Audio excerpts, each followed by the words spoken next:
Ahorita les digo cuando esté listo.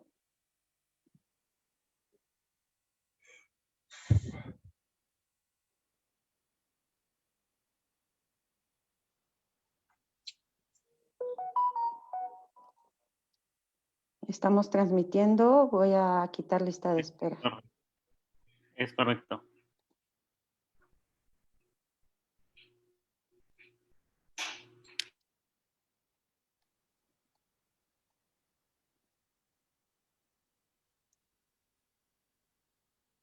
Ok, estamos por comenzar. Un momento, por favor.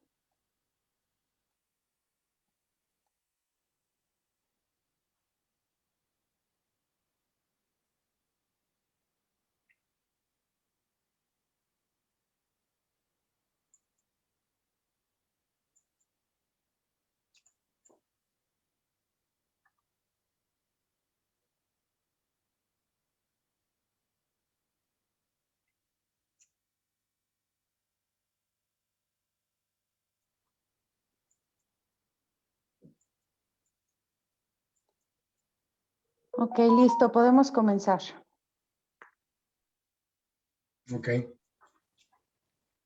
Buenas noches. A nombre de Laboratorio Silanes y Red Dogs, les damos una cordial bienvenida a todos los profesionales y personal de la salud que esta tarde nos acompañan en esta conferencia magistral en línea que impartirá el doctor Alfredo Luis Chávez Haro y el biólogo Enrique Sandoval Orozco, con el tema Picadura de alacrán, pasado, presente y futuro.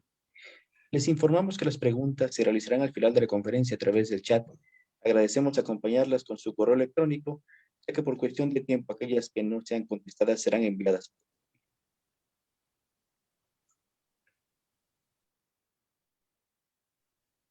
Un momento, por favor.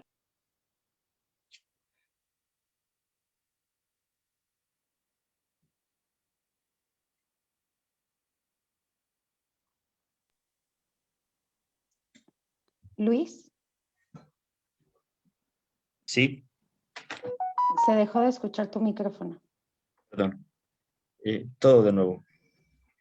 Gracias. Buenas noches.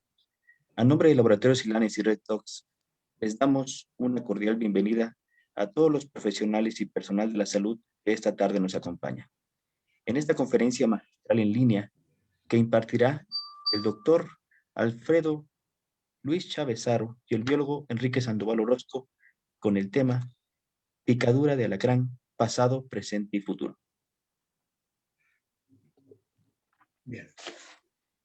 Les informamos que las preguntas se realizarán al final de la conferencia a través del chat.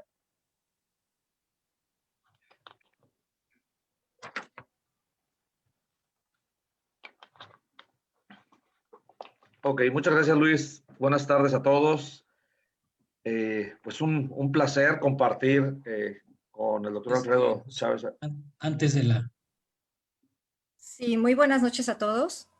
Enrique, ahorita damos inicio ya a la conferencia. Vamos a presentar a nuestros ponentes, incluyéndote a ti. Y como siempre, gracias. Es un gusto y un placer presentar el día de hoy a nuestros ponentes y expertos, comenzando con nuestro gran maestro, el doctor Alfredo Luis Chávez Haro, que él es médico cirujano con especialidad en urgencias médicas por la UNAM, médico voluntario y director vitalicio del Centro de Atención a Pacientes Picados por Alacrán de la Cruz Roja Mexicana, Delegación León, Guanajuato. Miembro fundador honorario del Colegio Médico de Urgencias del Estado de Guanajuato. Es autor de artículos en libros y revistas nacionales e internacionales sobre los temas de alacranismo y aracnoidismo, conferencista sobre los mismos tanto a nivel nacional como internacional. Es autor del libro Desde los territorios del escorpio, Memorias de un alacranólogo, publicado en el 2007. Es coautor del libro Emergencias por animales ponzoñosos en las Américas, que fue publicado en el 2011, y coautor del libro Toxinology Scorpion Venoms, publicado en el 2015. Fue asesor en la creación y modificaciones en la norma oficial mexicana sobre intoxicación por picadura de alacrán y asesor en la elaboración de las guías de práctica clínica del CENETEC durante los periodos 2015-2018. Y continuó con nuestro subdirector y experto, el biólogo Enrique Sandoval Orozco, que ocupa actualmente la subdirección comercial de biotecnológicos del Laboratorio Silanes, en donde tiene a su cargo la vinculación con las instituciones del sector salud en materia de toxinología. Ha participado en más de 300 conferencias a médicos, enfermeras y paramédicos de la República Mexicana y Centroamérica. Es licenciado en Ciencias Biológicas de la Universidad del Noreste Tampico, Tamaulipas. Tiene la licenciatura en Administración de Empresas por el Instituto Tecnológico de Tepic, Nayarit. Un diplomado en Toxinología de la Universidad Autónoma de Nayarit y es miembro y asesor de la Sociedad Mexicana de Herpetología. Les damos la más cordial bienvenida a todos y adelante con su ponencia. Muy buenas noches a todos. Gracias. Ahora sí.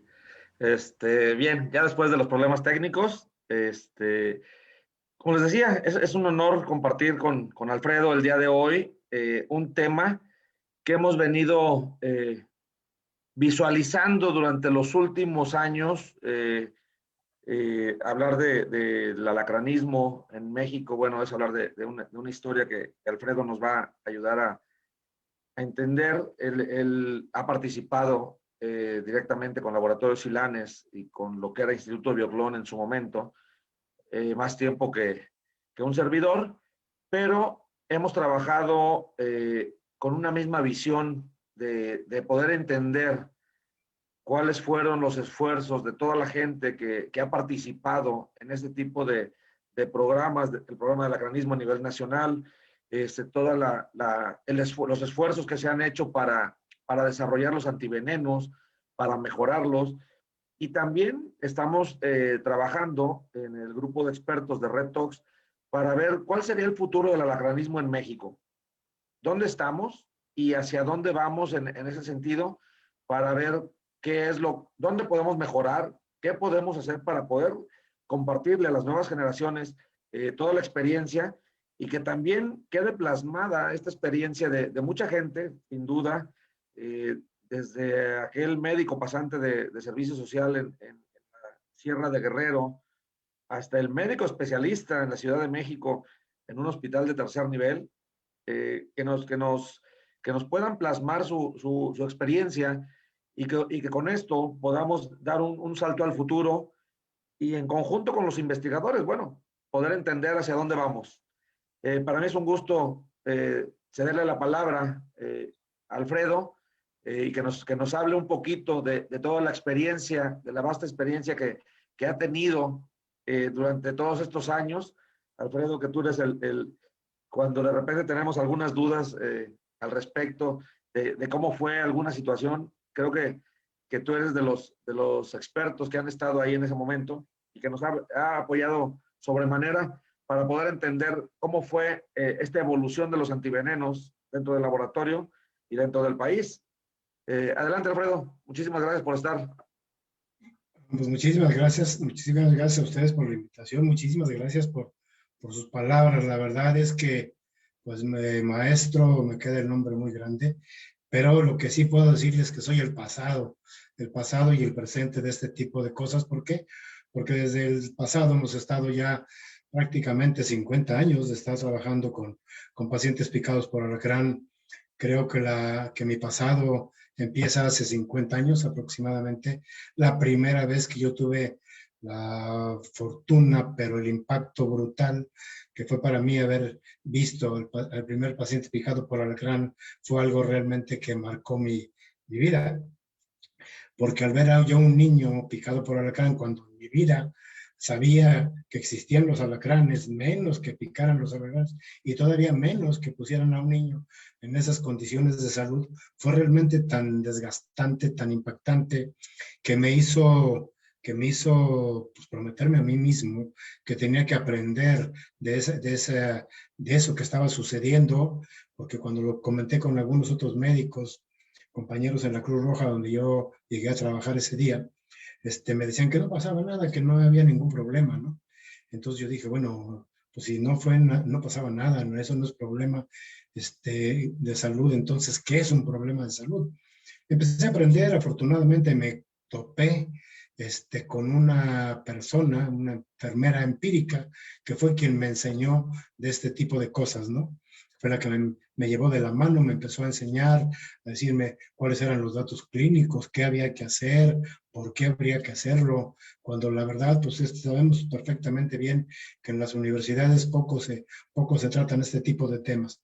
Entonces, ese pasado, ese bagaje, ese costal que venía yo cargando, es el que me ha permitido platicar con este grupo de compañeros tan excelente que se ha formado con los expertos, como son todos los médicos y los muchachos que trabajan en esta empresa que, pues cuando empezó, hubo el primer contacto con su servidor, porque pues dijeron, bueno, ¿qué pasa? ¿Por qué en León, Guanajuato compran tanto antídoto antialacrán si se supone que el lugar de la República Mexicana donde los problemas de picadura de alacrán más importantes es en Durango? Y se encontraba con que León, Guanajuato les compraba cantidades importantes de antídoto. Vienen a León, Guanajuato a platicar con sus servidores y se dan cuenta realmente de cómo era la circunstancia.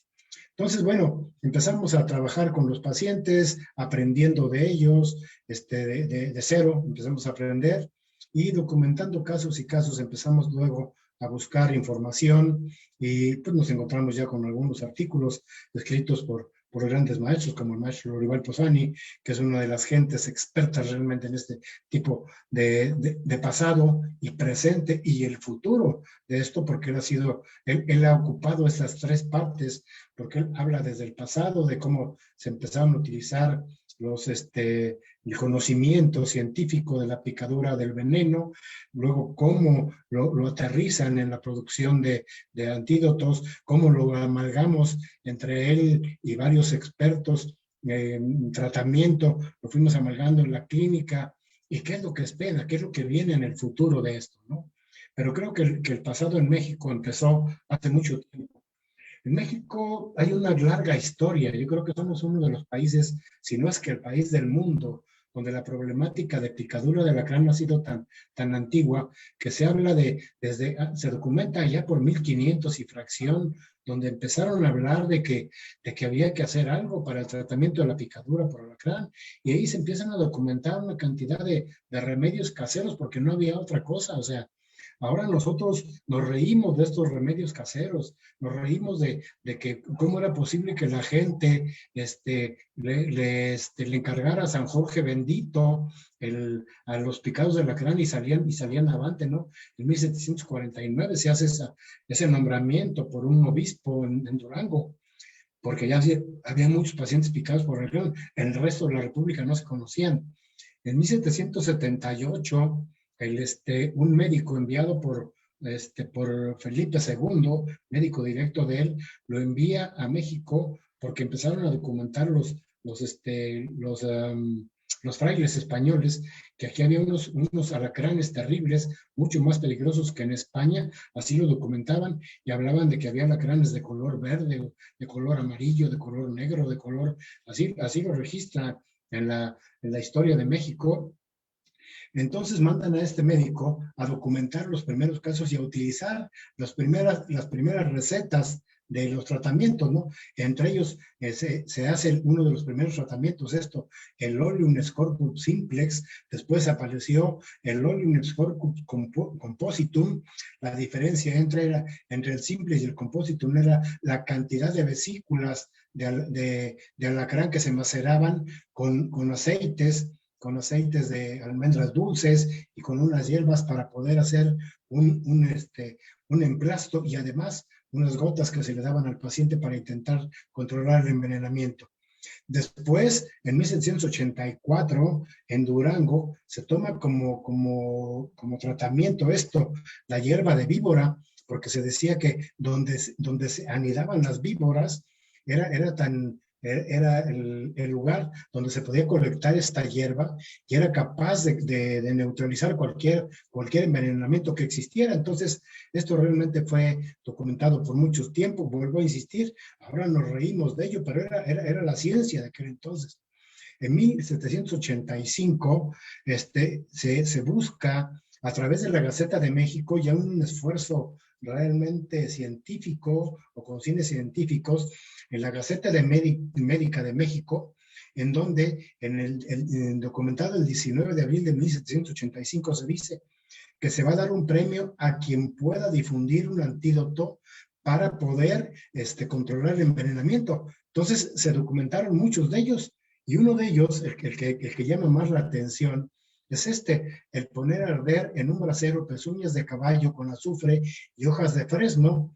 se hacía un emplasto, y de eso se hacía un jarabe, y se ponía el emplasto, y aparte se les daba a tomar a los pacientes cucharadas de esto, intentando controlar el envenenamiento.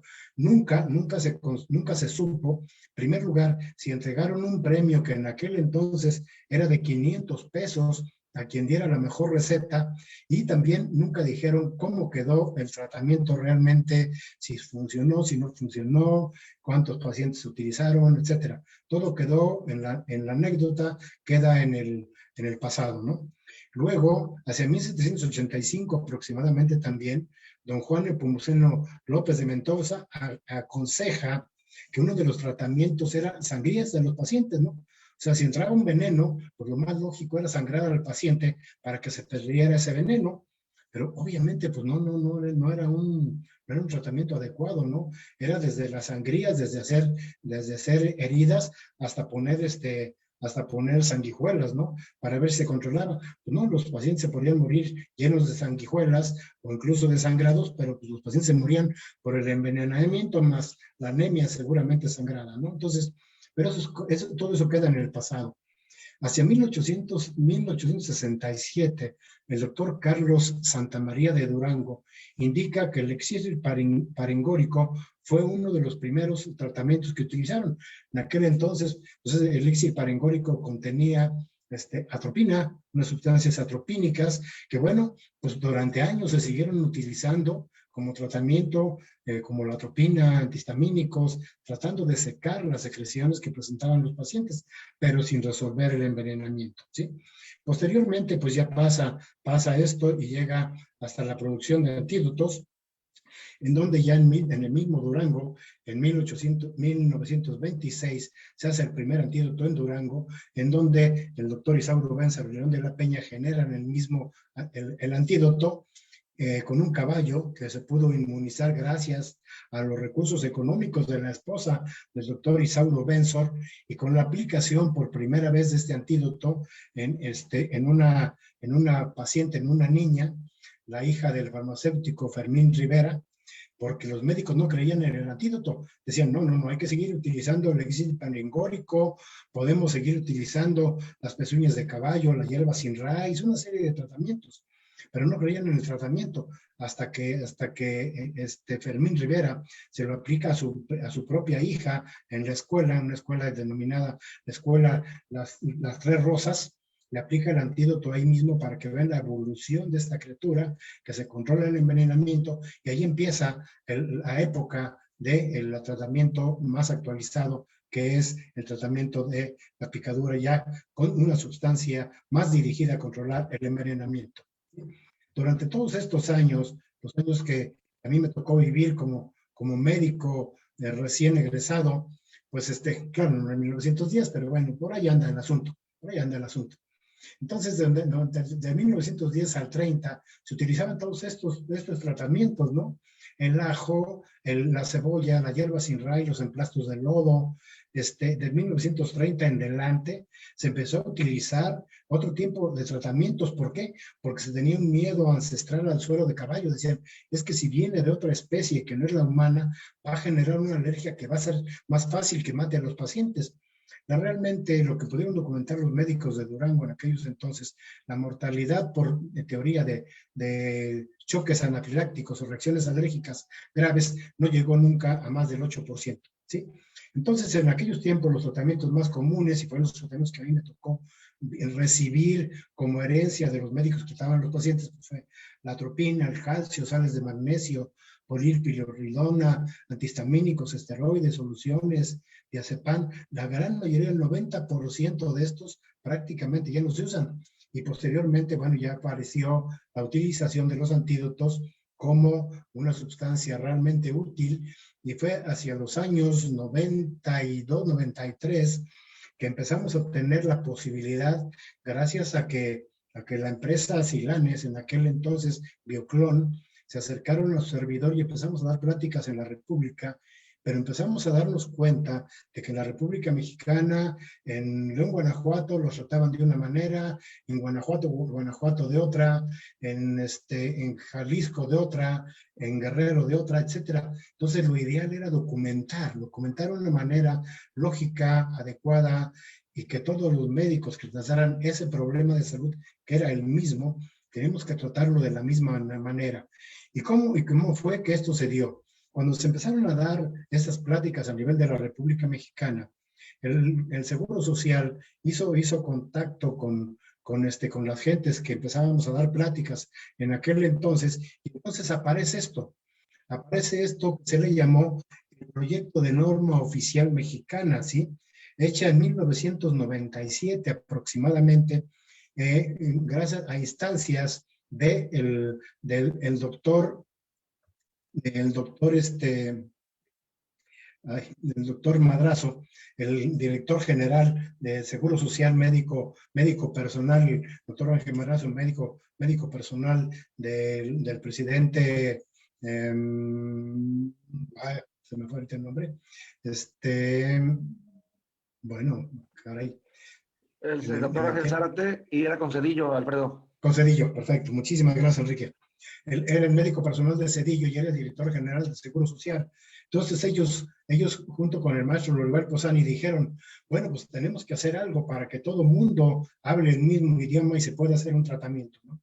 Entonces se genera la norma oficial, el Seguro Social en aquel entonces toma esa estafeta y bueno, por indicaciones del maestro Posani, junto con la familia López Silanes, específicamente con don Antonio López de Silanes y Juan López Silanes, hacen ese grupo de expertos y plasman este documento que se llamó, este documento que fue inicialmente el proyecto de norma, ¿sí?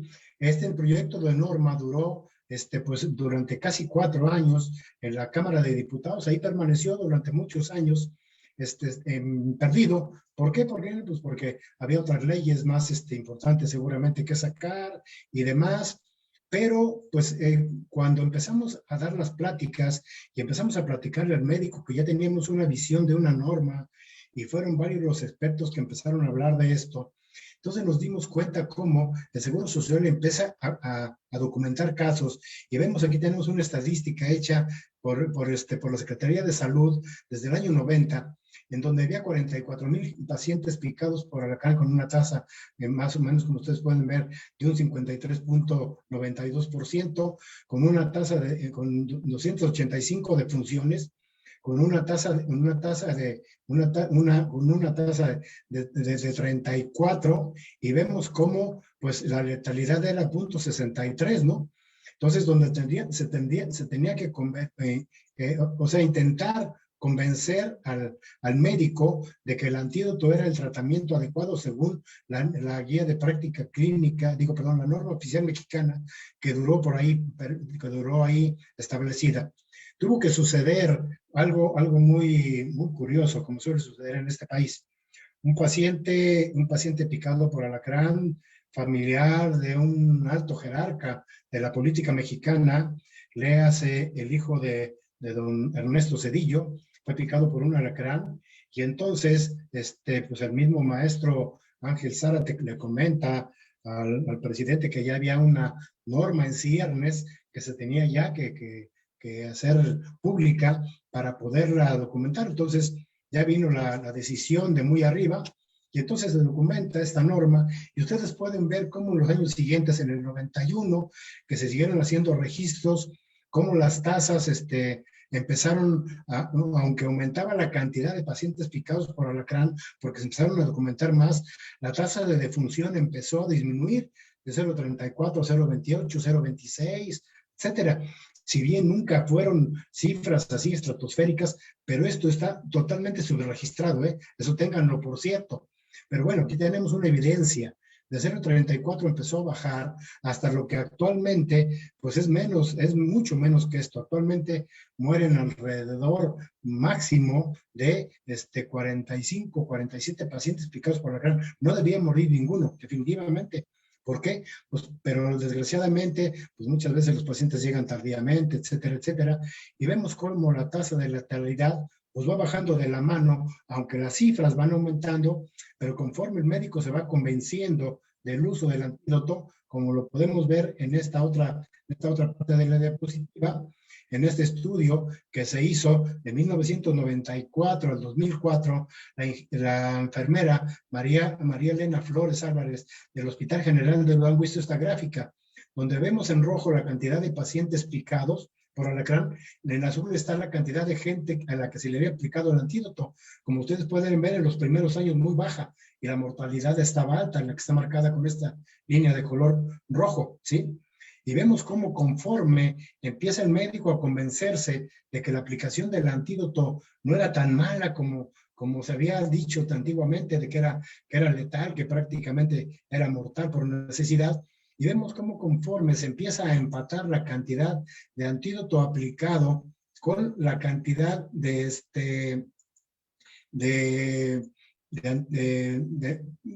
pacientes picados con antídoto, empezamos a ver cómo se empieza a empatar y la mortalidad definitivamente se viene hacia abajo.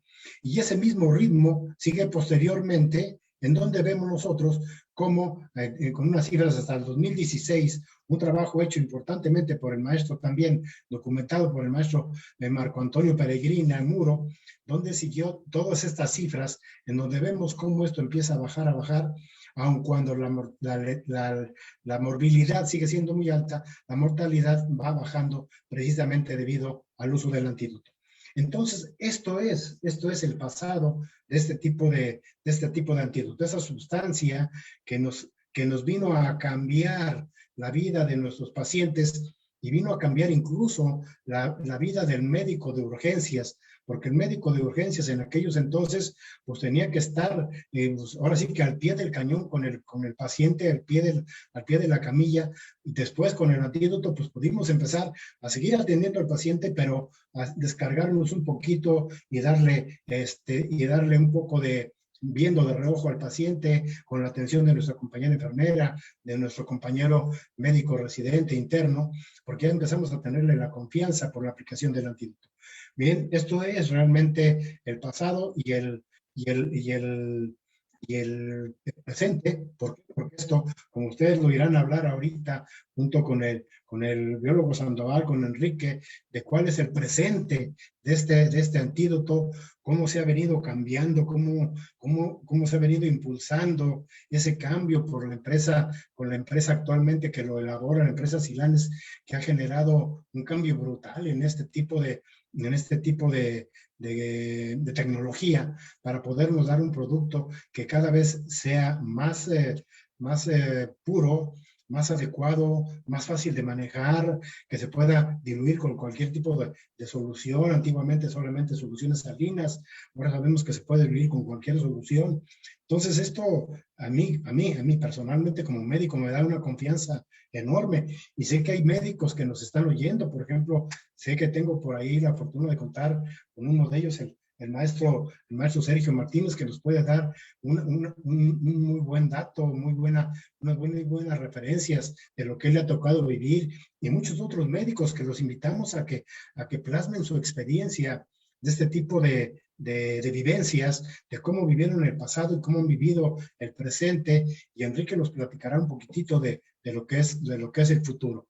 Y al final les presentaré la última transparencia que tengo por ahí, porque creo que es interesante, porque veremos que todo esto tiene un pasado, tiene un presente y un futuro, pero este pasado se basa en la visión de médicos clínicos extraordinarios, de gente con una experiencia fundamental que nos legó, que nos ha llevado a seguirlo adelante, y esa es nuestra obligación, entregar ese legado que nos entregaron los médicos como Isauro Benzo, León de la Peña en nuestro país, y todos aquellos investigadores de otros países del mundo, el maestro Posani, el maestro Christian Bohm, gente tan importante que nos deja un legado que ahora lo retomamos nosotros, y ese legado lo estamos pasando de mano directa a gente como el doctor Madrigal, como el doctor Sergio Martínez, como el doctor López, como el doctor Juan Ramón, como el doctor Vázquez, la doctora Verónica Guevara, la doctora y la doctora también del CRIAT, ahorita se me va su apellido, todas ellas que van tomando estas estafetas y todos los médicos jóvenes que toman esta estafeta y que tendremos que seguir conversando al respecto para poder seguir nutriendo este producto del tratamiento, porque México tiene como algo muy importante la situación de documentar esas cosas. Entonces, pues, Enrique, queda en tus manos el resto de las pláticas y el resto de los compañeros. La doctora Morales era la doctora que quería yo recordar. Muchas gracias, doctor Cartas. La doctora Morales. Italia Morales. Cuido mucho. Italia Morales también. Sí, mucha gente, mucha gente. Sí, como tú mencionas, Alfredo, creo que la gente que ha participado en la historia del alacranismo no nos alcanzaría, yo creo que la tarde-noche para mencionarlos a todos. Sí. Por ahí recuerdo aquella buena iniciativa de los centros de toxicología y mucha gente que ha cambiado de responsabilidad, ¿no? Hoy encontramos a muchos de aquellos toxicólogos de aquella época del 99, 2000, y los encontramos ya en puestos directivos con otras responsabilidades, pero que siguen perteneciendo al grupo de expertos de RedTox y que siguen fortaleciendo el trabajo de RedTox. No sé si me permitan compartir pantalla. Un momento. Listo, ya lo tengo ahí.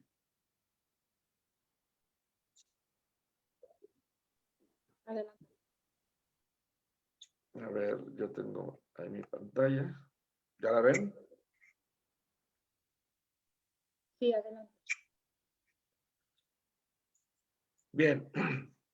Como mencionaba Alfredo, ya reconocemos que nuestro presente es un problema de salud pública con cerca de 300,000 agredidos al año por picadura de alacrán. Nuestro presente es un problema de epidemiología incorrecta en la cual seguimos teniendo fallas en el registro de algunos hospitales privados, sobre todo. Y esto va a ser importante puntualizarlo, porque al final los objetivos que estamos planteando como grupo de expertos de RedTox, que es el poder vincularnos al Senaprece, a la Secretaría de Salud y poder coadyuvar a que esto se resuelva, ¿no? Seguimos, nuestro presente es que en el año 2000 capacitamos cerca de 40,000 médicos en la intoxicación por animales venenosos, incluyendo picadura de alacrán, sobre todo porque es una de las cuestiones importantes y la que nos lleva al tema del día de hoy. Y nuestro presente es la disponibilidad y la posibilidad de acceder a los antivenenos, comentándoles que todos los estados y todas las instituciones del sector salud tienen disponible favoterápico para todas las intoxicaciones que existen en nuestro país, tanto para alacrán, araña como serpiente.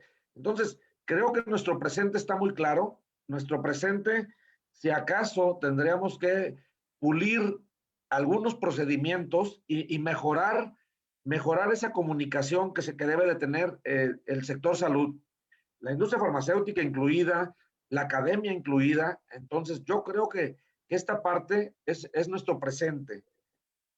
Y bueno, nuestro presente es la epidemiología mundial. Esto no lo vamos a cambiar. La OMS ya reconoció que se siguen teniendo 30 millones de picaduras de alacrán o escorpión, 2 millones de envenenamiento severo y 20,000 muertes. Y eso es nuestro presente. Entonces, debemos de trabajar con estas cifras, debemos de trabajar con esta situación y ver en qué podemos mejorar. También los objetivos que hemos tenido como grupo, como equipo de trabajo, Laboratorios Silanes está consciente y tiene clara cuál es la situación de las intoxicaciones por picadura de alacrán.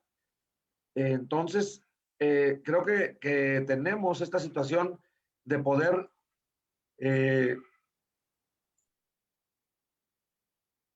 mejorar la información, capacitar al personal de salud, difundir las ventajas de los antivenenos mexicanos, principalmente disminuir la mortalidad, que es uno de los objetivos que viene a futuro, y lograr la disminución en el costo del tratamiento. Entonces, creo que este es nuestro presente y es lo que tenemos al día de hoy. ya hablábamos un poquito y veíamos cuál es la casuística que se maneja. Y bien, tenemos esta tabla que hemos empezado a desglosar, tenemos que meternos a poder sacar la información, y aún así nos encontramos con que a veces hay errores de captura, a veces hay errores de apreciación en la determinación de la causa de muerte de algún paciente, y nos encontramos con que sigue habiendo ahí algunos errores, ¿no? Y les voy a explicar un poquito la gráfica, ¿sí? La gráfica ya le explicaba a Alfredo, desde 1990 hasta el 2019, que es lo que tenemos ahorita capturado, nos falta poder incluir 2020, el año pasado, pero tenemos aquí una serie de situaciones y algunos picos de mortalidad. De repente, cuando los empezábamos a analizar, veíamos, y ustedes pueden ver cómo cae la disminución de la mortalidad cuando estuvimos en 200 muertes aproximadamente en 1990, baja hasta casi 160 en 1994, que es cuando aparecen los flavoterápicos. Luego tiene una disminución considerable la mortalidad en 1995. Traemos una tendencia, ¿sí? Porque empiezan todos los esquemas de capacitación, ¿sí? Hasta 1999. En el 2000 hay un repunte que es donde se hace la primera separación de la FES, de la Fuerza Especial Silanes, y se disminuyen considerablemente las capacitaciones. Después viene otro aumento del grupo de Fuerza Especial Silanes, empiezan capacitaciones y tenemos una disminución hasta el 2003. Luego traemos un repunte en 2005 y viene disminuyendo. Prácticamente se mantiene por abajo de 50 defunciones al mes. Y luego tenemos un cisma.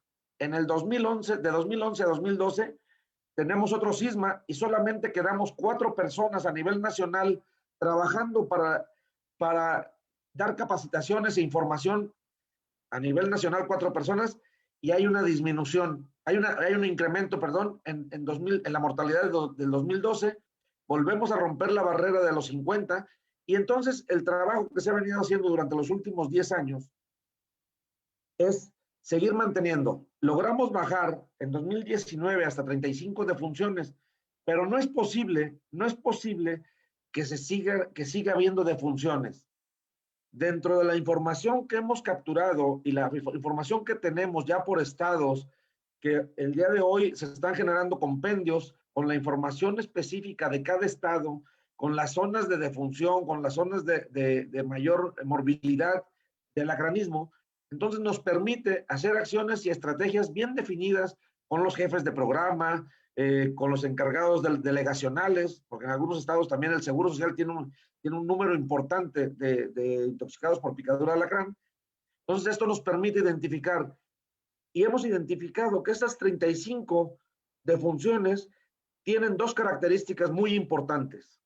La primera es que en su mayoría son de algún grupo étnico que no tuvo la oportunidad de saber en dónde atenderse, porque no habla español, porque nunca le dijeron, porque, bueno, por alguna razón geográfica están alejados, pero bueno, estas son de las estrategias que nos permiten hacia el futuro poder trabajar con los jefes de programa, con las delegaciones y con todas las brigadas de salud que suben a las zonas serranas y que tienen contacto con estos grupos étnicos. Involucraremos a todas las instituciones que trabajan con grupos étnicos, ya sea de manera cultural, laboral, etcétera, pero la idea es poder disminuir la mortalidad en nuestro país y no sé si será una utopía o lo que piensen muchos, pero yo creo que sí se puede hacer con un trabajo coordinado. Estamos haciendo muchas estrategias a futuro, desde cápsulas informativas con dialectos, donde nos permitan comunicarnos con estas personas que puedan entender que hay un antídoto específico para neutralizar el veneno. Trabajar con sus autoridades, porque también entendemos sus usos y costumbres, y muchas de las veces no acuden a las clínicas médicas, sino que se van con el chamán, con el curandero, con la partera, inclusive hemos encontrado alguna información de que las parteras dan algunos tratamientos caseros y que bueno, lo hemos hablado y repetido durante muchas veces, pero la idea es esta. Y la otra parte que mencionaba, que son dos causas, la otra causa es que no está disponible el antiveneno en las clínicas de salud en la zona serrana. Entonces, si se está haciendo un esfuerzo por parte del gobierno de México para poder abastecer de medicamentos, de flavoterápicos, estas unidades, y se los digo que el año pasado se surtió todo el país, todos los estados tienen producto para atender cualquier picadura de alacrán, mordedura de serpiente o mordedura de araña. Entonces, si se está haciendo un esfuerzo, si la empresa está haciendo un esfuerzo para entregar primeramente el flavoterápico o antiveneno que se necesita en México antes de exportar cualquier producto, si se está haciendo un esfuerzo por parte de la academia, las universidades están capacitando, no es posible que por un error administrativo, y esto podrá doler, pero es un error administrativo que tiene responsabilidad, porque hay una norma oficial mexicana que ya mencionó Alfredo, que fue el esfuerzo de mucha gente en el pasado, y no es posible que por un error administrativo o porque al jefe del almacén o porque al administrador no se le ocurrió mandar el producto porque se acaba, porque se gasta, y la gente se está muriendo. Entonces, creo que podemos hacer estrategias viables para poder disminuir la mayor cantidad de muertes en nuestro país por picadura de alacrán. ¿Cuál es nuestro presente? Nuestro presente son los flavoterápicos, antídotos de tercera generación. No me voy a meter a explicarles todo el esquema que ya lo tenemos en las páginas, en las pláticas que hacemos en los simposios, pero nuestro presente son los flavoterápicos. El día de hoy, la única herramienta terapéutica que tenemos para neutralizar el veneno de los animales de importancia médica en nuestro país son los antivenenos. ¿Qué es nuestro futuro? Bueno, nuestro futuro, ya lo mencionaba, el doctor Lurival Posani está trabajando en desarrollar antivenenos humanizados que disminuyan aún más el riesgo de un efecto secundario, ¿sí? Que mejore más la seguridad de los flavoterápicos. Y en el futuro, y es una utopía lo que siempre se ha pensado, pero ahora con toda la experiencia y con la expertise que se viene desarrollando, ¿por qué no pensar en una posible vacuna para aquellas zonas de alto riesgo, ¿sí? Donde hay unos altos índices de alacranismo, que no nada más es en México, el norte de África, la India, ¿sí? Parte de Asia. Posiblemente podemos pensar que en un futuro se pueda desarrollar alguna vacuna. Ahora con todo el esquema de el expertise que se está teniendo en todos los laboratorios, inclusive en México, que se está trabajando para desarrollar algunas terapias, pues podemos pensar y soñar en poder tener una vacuna en un futuro. Pero bueno, esto no sería un futuro tan corto y tan inmediato, porque muchos de los investigadores el día de hoy están enfocados en las vacunas de COVID y en vacunas de otro tipo de padecimientos. Yo lo que creo y considero que el futuro del alacranismo, yo lo pondría en 4 objetivos muy bien definidos que lo podemos lograr.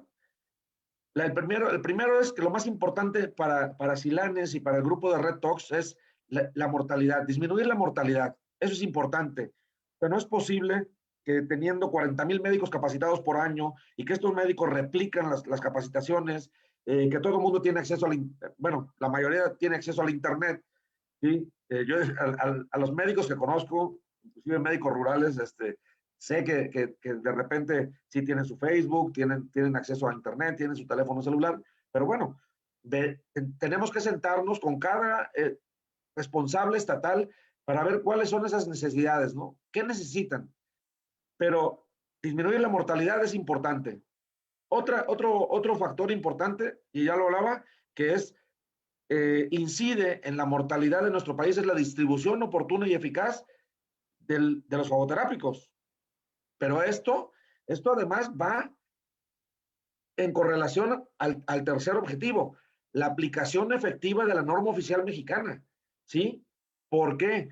Porque de nada nos sirve que muchos médicos y muchos científicos se hayan esforzado para tener una norma oficial mexicana y muchas de las veces, como médicos responsables en las áreas de atención médica, no conozcamos que existe una norma oficial mexicana, no sepamos que existe un antiveneno y no sepamos cómo actuar ante un accidente de este tipo. Entonces, yo creo que la aplicación efectiva de la norma es importantísima. Y bueno, y esto va de la mano, yo creo que enlazaríamos estos objetivos en la actualización de la norma oficial mexicana. La norma se tiene que ir actualizando. ¿Por qué? Porque cada año hay cambio de planes, de programas, los signos y síntomas que aparecen, nos hemos encontrado nuevos signos y síntomas que son síntomas de alarma que nos permiten enriquecer las guías de tratamiento, ¿sí? Que vienen a fortalecer a la norma oficial mexicana y que nos permiten ayudar al médico para que pueda entender con mayor claridad el padecimiento del alacranismo. Entonces, yo creo que sería muy importante que entendiéramos estos 4 objetivos y que con estos 4 objetivos nosotros poder plantear como grupo de Red Talks, ¿sí? Y como el mismo laboratorio Silanes, como industria farmacéutica, poder compartir con el SENAPRESE, que es el responsable a nivel nacional en su programa del alacranismo, en la subdirección de vectores, que nos puedan ayudar, primero, para actualizar la norma y segundo, para también poder comunicar a los responsables en los estados que la aplicación de la norma tiene que ser efectiva para poder lograr pues, una buena disminución y al final el objetivo principal, lograr la disminución de la mortalidad. Entonces yo creo que este es el futuro inmediato y ya hablábamos de un futuro a un mediano plazo que pudiera ser el desarrollo de nuevos antivenenos, pero yo creo que el futuro inmediato es la aplicación efectiva de la norma mediante esquemas y estrategias de distribución, tratamiento, capacitación en los estados que nos permitan establecer este tipo de iniciativas. Y lo más importante, y se los comento, este año, ya 2021, logramos establecer la primera red estatal, ¿sí? La primera red estatal en el estado de Chihuahua. Es una red de información que nos va a permitir tener información de primera mano, en tiempo real, de algún accidentado, ¿sí? En cualquier hospital de la red. Nos faltan todavía muchos hospitales de Chihuahua que se incluyen en la red, pero creo que esto es el primer paso para que se replique en todos los estados esta red y que podamos conocer de primera mano y que si el médico en ese momento está teniendo alguna situación con el producto, alguna situación con el tratamiento, alguna situación con la distribución del favoterápico, poderle ayudar a responder y a solucionar de manera inmediata esta situación y este accidente. Entonces creo que las estrategias vienen bien y nuestro futuro inmediato es poder cerrar el 2021 con una menor mortalidad y posiblemente disminuir lo más que se pueda 2022, pero este es el futuro que yo le veo al alacranismo en nuestro país. Y bien, ahora lo que haremos es, le cedo la palabra a Alfredo y poder interactuar con algunas opiniones. Invitaría al doctor Sergio Martínez, que también es uno de los especialistas en alacranismo en nuestro país, para poder visualizar y poder moldear la visión que podamos tener los tres de alguna manera para poder plantear y enriquecer estos objetivos para el futuro. Híjole, excelente, Enrique, porque esa posibilidad de solicitar esa actualización de esa norma creo que es vital. Nos hemos quedado ya un poco cortos en ella. Necesitamos, porque bueno, pues ha habido enriquecimiento, conocimientos, todo esto nos va dando esa posibilidad de poderle comunicar al médico para que se sienta con más seguridad y poder tratar a sus pacientes. Por eso es importante que el grupo de médicos ahora sí que hagamos una unidad, una presión para poder actualizar todo esto, porque pues es vital en la vida de nuestros pacientes, ¿no? Evitar complicaciones que se dejan muy de lado. O sea, acá nosotros estamos viendo ahorita, estamos hablando de una situación de mortalidad, pero cada vez hay más, se documentan más complicaciones. Afortunadamente no en México. Y no en México, ¿por qué? Porque contamos con un antídoto de una excelente calidad. Es algo que también los mexicanos en general tenemos que darnos a la tarea de entender que cuando hacemos las cosas las podemos hacer muy bien.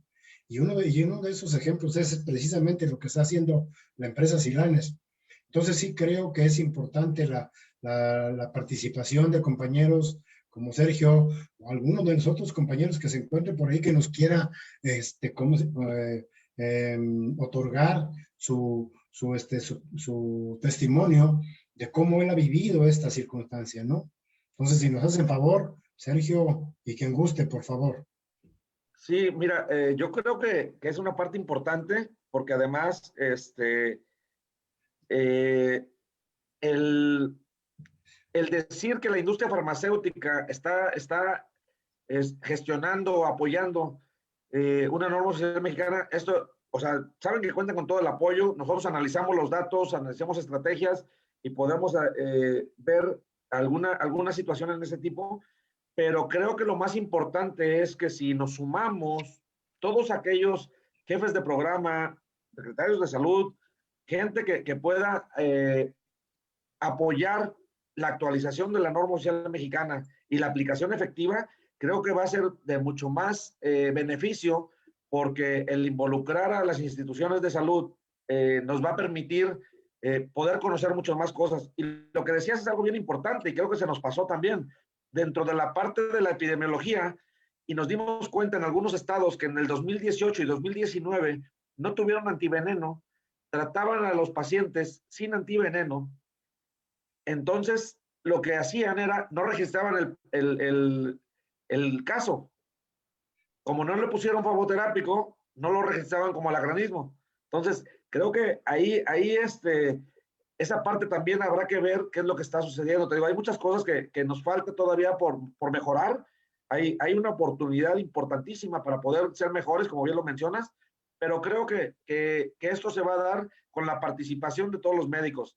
Y bueno, se está trabajando para la implementación de las redes en varios estados. Por ejemplo, ya sé que ahí está Veracruz, ya está muy avanzado también con su red, Estado de México, Guanajuato, Jalisco, Nayarit, creo que también ya está en los albores de poder presentar su red estatal, y creo que esto va a venir a beneficiar el trabajo en conjunto y en equipo. Creo que por aquí Sergio Navarrete quería participar. No sé si Mariana le puedan abrir su micrófono a Sergio Navarrete. Levantó la mano. Sí.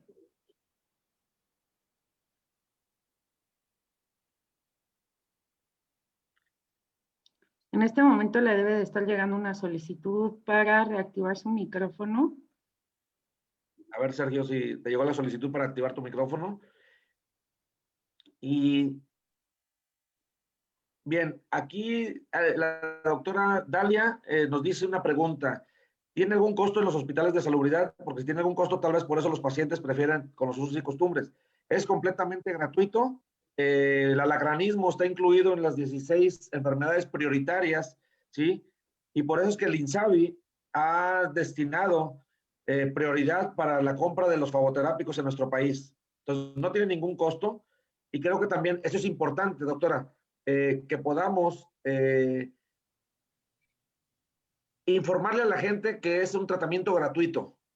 Creo que el trabajo que tenemos que hacer en conjunto con el Departamento de Promoción de la Salud, de cualquier institución de salud que estemos trabajando, es informarle a la gente que el tratamiento para la picadura de alacrán y mordedura de serpiente es gratuito. Y luego dice Christopher Navarro, el flavoterápico usado en el alacranismo se elabora en equinos al igual que de serpientes. Efectivamente, todos los antivenenos que se elaboran en México están elaborados en equinos. Nosotros en México no se utilizan ni ovejas, bueno, camellos menos. Creo que camellos nada más tenemos en algunos parques turísticos, pero se siguen haciendo en caballos todos los flavoterápicos.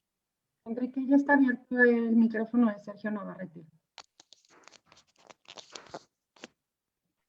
Buenas noches, doctor. Adelante, doctor Sergio. Hola, ¿tenemos alguna, qué será, cómo podemos llamarle, apoyo por parte de algún diputado en la Cámara para poder modificar un poco más rápido esta situación de la normativa? Bien, mire, estuvimos platicando con el senador Miguel Ángel Navarro Quintero.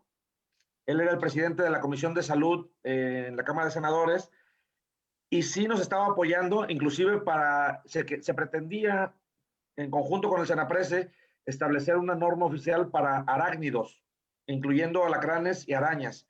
Desafortunadamente o afortunadamente para el doctor, él es candidato al gobierno del estado de Nayarit y por el momento no está, pero nos está apoyando para vincularnos con la Comisión de Salud. O sea, aunque él era el presidente, pero la Comisión de Salud sigue estando activa y estamos esperando nada más que pase el periodo vacacional para reactivar esto, para que ellos hagan la propuesta a la Secretaría de Salud para hacerla. Nosotros lo que pedimos es una modificación, pero si nos ayudan con la actualización de la norma de la 032 de alacranismo, adelante. O sea, es lo que estamos buscando, actualizar la norma, pero en el momento que se mande la notificación para hacer la actualización, lo que va a suceder es que ahí vamos a pedir que se haga la aplicación eficaz de la norma oficial mexicana, que eso es lo importante.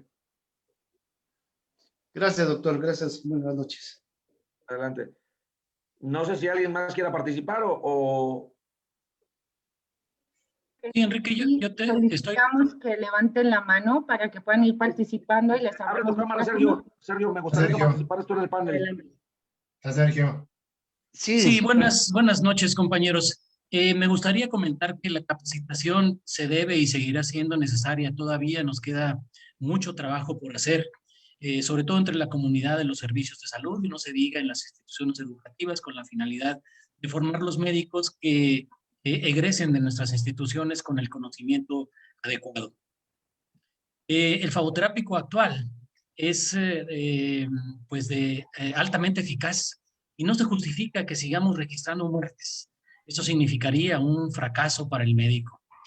Pero para lograr el éxito de esa tarea, es importante unificar los criterios en el manejo de paciente intoxicado con normas oficiales actualizadas para que el compromiso de unificar esos criterios de tratamiento nunca falle. El conocimiento del emponzoñamiento es una bola de nieve y solo gracias a los expertos y sus consejos, sus ideas y sus sugerencias podrán clarificar la situación en el envenenamiento y por ende un tratamiento más razonable y unificado. La actualización de la norma podría al mismo tiempo detonar la actualización de la guía de práctica clínica. Al empatar criterios de manejo del paciente intoxicado por picadura de alacrán, vendrían a redondear la situación un tanto problemática que hay. La intoxicación, ¿qué le diré? La autorización o la apertura de las autoridades correspondientes para dar el espacio de actualización de documentos como la norma oficial mexicana y la guía de práctica clínica, creo que es un paso esencial. Podríamos de alguna forma, quienes nos estamos comprometiendo a trabajar en la resolución del problema de la intoxicación por animales de ponzoña, pudieran abrirlos para comenzar una nueva revisión de estos documentos y actualizarlas para que el manejo, el criterio se nacionalice. Es lo que quería comentar. Veo por ahí que hay una pregunta que dice que ¿qué opinamos de la dosis reducida de la intoxicación por picadura de alacrán? Creo que eso es un punto vital. Para eso es la norma y para eso es la guía. Los tratamientos no pueden ser reducidos. O sea, ¿por qué? Porque no sabemos qué cantidad de veneno le inyectó a tu paciente el alacrán, la serpiente, la araña. Entonces, por eso se marcan las normas, las guías. Porque poner dosis mínimas es como si tú me dijeras, yo tengo un paciente que tiene un proceso infeccioso grave y le voy a poner dosis mínimas de antibiótico y a ver si así sale adelante. Sabemos que la dosis de un tratamiento antibiótico, por ejemplo, o de una dosis ponderal de analgésico, pues existe una cantidad que debe de ser la necesaria para controlar el dolor, en este caso el envenenamiento. O sea, poner dosis mínimas es como darle a ver cómo evoluciona. Y aquí tenemos un problema grave. Si no neutralizamos rápidamente el veneno circulante, ese veneno se va a fijar en órganos blancos y va a generar las complicaciones como son problemas renales, los problemas respiratorios, etcétera, etcétera. Entonces, personalmente, ¿qué opino? Y que creo que la mayoría, y creo me gustaría oír la opinión de Sergio en este caso, ¿qué opinas de la reducción de dosis? Yo creo que las dosis que están establecidas se pusieron de esa manera porque son las que se requieren para el tratamiento adecuado. Sí, Alfredo, definitivamente coincido contigo. Manejar a través de un criterio que esté validado y que en un momento dado pueda pues conducir el procedimiento a nivel nacional es el éxito del procedimiento. En un momento dado, las dosis que se puedan aplicar se tengan que aumentar por razones de modernidad o de cambios en la fisiología de nuestros animalitos de ponzoña, probablemente a través de un grupo de expertos, como son todos ustedes quienes trabajan en Red Fox, en Tilanes, pudiera en un momento dado surgir, pues no sé, alguna sugerencia. Pero sí, creo que es lo más válido, el tener una guía en la cual todos quienes nos encargamos de atender a estos pacientes tengamos un formato para proceder adecuada y exitosamente. Muy bien. Bien, bien. Mira, por ahí, por ejemplo, ahí tenemos a Rodrigo Orozco que nos pregunta que qué edades tenían en promedio las 34 o 35 muertes que hay en nuestro país o que hubo el año pasado. El 80% son menores de 10 años. Sobre todo son niños. Son niños y desafortunadamente esta situación como la manejan los padres cuando las autoridades van y les preguntan, y es lo que dicen, que se tardaron mucho tiempo en atenderlo porque primero lo llevaron con el chamán, con el curandero, o bien que la clínica que ellos conocen pues les quedaba muy lejos y que no sabían que tenían que ir a la clínica, ¿no? Entonces, son cuestiones un tanto de idiosincrasia culturales y que tenemos que trabajar contra eso, ¿no? Tenemos que establecer pósters en dialectos en las clínicas rurales, tenemos que establecer mensajes de radio en las radios comunitarias, en los dialectos. Estamos trabajando ahorita con la parte huirrárica o huichol, estamos trabajando con la parte náhuatl, con la parte zapoteca, con la parte maya, con la parte otomí. Entonces, creo que esto nos va a permitir poder hacer una estrategia diferenciada y ayudar un poco más a que la gente entienda que la primera y única opción debe de ser el antiveneno en las clínicas del sector salud. Por ahí preguntaban también de Puebla, que el antiveneno anticrotálico, déjenme decirles que el anticrotálico está distribuido en todos los estados tienen al menos para atender a 2 pacientes mordidos por serpiente de coral. Entonces todos tienen, cuando hay algún accidente deben de recurrir al área de vectores, ¿sí? O el área de atención médica en cada uno de los estados, que son los que por lo regular tienen el acceso a estos antivenenos y saben en qué hospital del estado. Pero con lo que estamos trabajando, y no se los digo ahorita, el problema que tenemos, estamos reconstruyendo la página de Red Tox, pero yo creo que en una semana o 2 podemos tener ya la certeza de que la página va a estar funcionando al 100% y vamos a tener la distribución hospitalaria de cada estado que nos permitirá tener acceso a mayor información.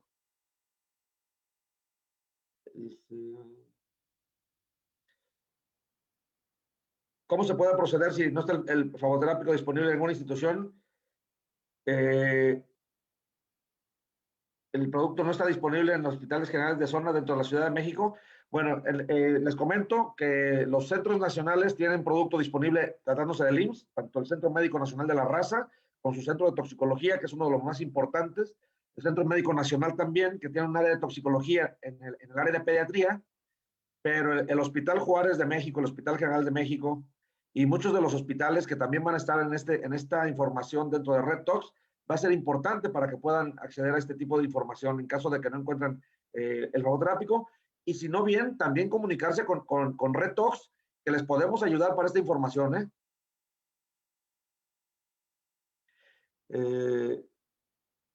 Efectivamente, los flavoterápicos se manejan en los hospitales. Hay que acceder a los jefes de programa. Si alguna unidad, por ejemplo, dice la enfermera Celsa Pérez, hola, buenas noches, ¿por qué las unidades de salud no envían flavoterápicos de serpiente y araña? La distribución de los flavoterápicos depende del sistema estatal de salud y ellos son los que determinan en qué hospitales deben de tener, pero lo que deben de hacer es, si no les mandan este producto, cuando menos preguntar en qué hospital están disponibles para que si a algún centro de salud, ¿sí?, le envían o llega un paciente mordido por araña o por serpiente, sepan ustedes a dónde trasladarlo, ¿sí? Y si tienen alta incidencia, yo recomendaría que tuvieran producto para hacer la primera impregnación, ¿sí? Y mandar al paciente canalizado, ¿sí?, con su primera dosis, que eso es importante. Recordemos que en las intoxicaciones el tiempo es lo más importante. Entonces, el tiempo que nos tardemos en aplicar el flavoterápico va a ser también en repercusión del mismo paciente. Y es de ahí lo que mencionaba Alfredo. De ahí es donde vienen las complicaciones, ¿no?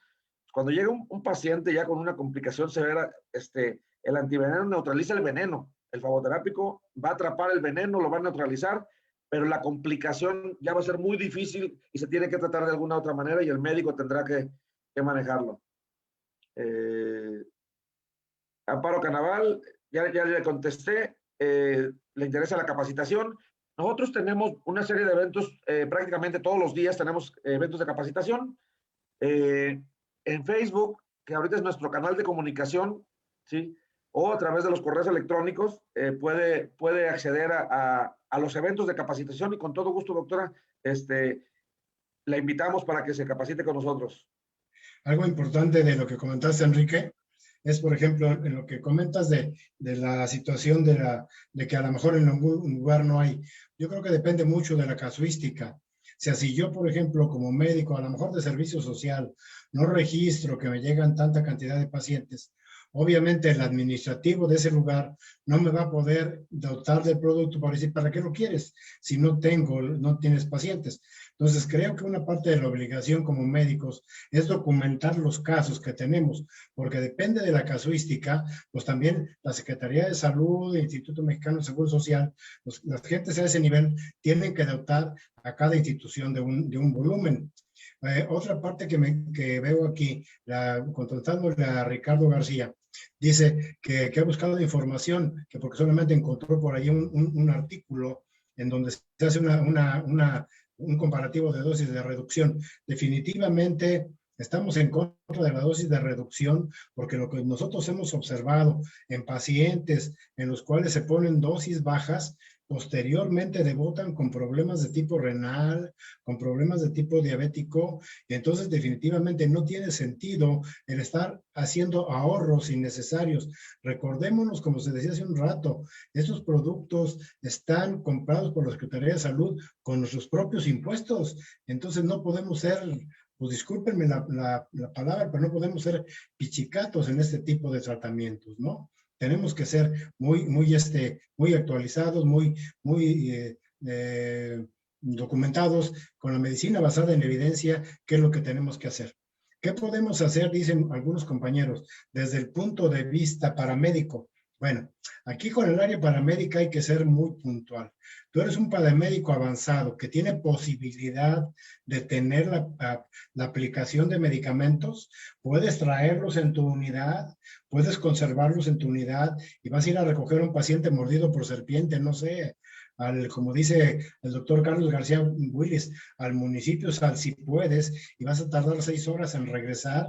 Pues entonces la aplicación del medicamento se justifica. Si no, ¿cuál es el tratamiento del paramédico? Canalizar al paciente, lavar la herida y mantenerlo lo mejor hidratado posible y trasladarlo a la brevedad posible al hospital más cercano. Para eso es importantísimo el poder estar en contacto con RedTox para que ustedes en su sitio, ese municipio Salsipuedes del estado de Guanajuato, municipio Salsipuedes del estado de Durango, de Chihuahua, de donde sea, pueda llegar al hospital más cercano, que como sabemos el hospital mejor es el más cercano, donde haya el producto que tenemos útil, ¿no?